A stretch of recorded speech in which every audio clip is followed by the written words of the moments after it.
తిరిగి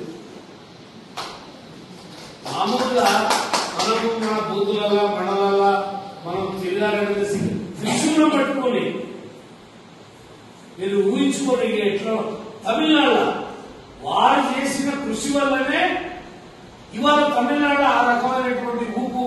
ఆ తర్వాత ఒకరొకరికి వాళ్ళ మంత్రిగా 2 శాఖలకు వాళ్ళ మంత్రి, ఒకటి ఇన్ఫర్మేషన్ సమాచార శాఖ, రెండోది పరిశ్రమల శాఖ.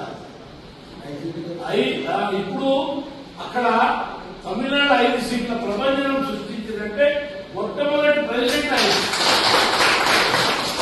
చిన్న ఏజ్ లా పార్టీ గుర్తించి ఇమీడియట్ ఈయన మంత్రి అయినప్పుడు వాళ్ళమ్మ వ్యవసాయ పొలంలో ఉన్నది. మంత్రి అయినప్పుడు ఆమె దగ్గరికి పోతే నీ కొడుకు ఇట్లా కేంద్ర మంత్రి అయింది అది అంటే మాకేం తెలియదా మేము ఊళ్ళో పనిచేసుకుంటాం అంటే ఎంత సాధారణమైనటువంటి జీవితాన్ని అనుభవించి పార్టీ కూడా కష్టపడ్డాడు.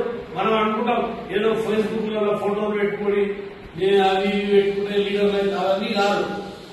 డివోటీగా కష్టపడి చేస్తేనే అది ఢిల్లీ దాకా ఎట్లా గుర్తించింది ఆయనని నరేంద్ర మోడీ, ఎట్లా గుర్తించి రాజ్యసభ ఇచ్చి కేంద్ర మంత్రి ఇచ్చిండు అని మీరు గుర్తుంచుకోవాలి.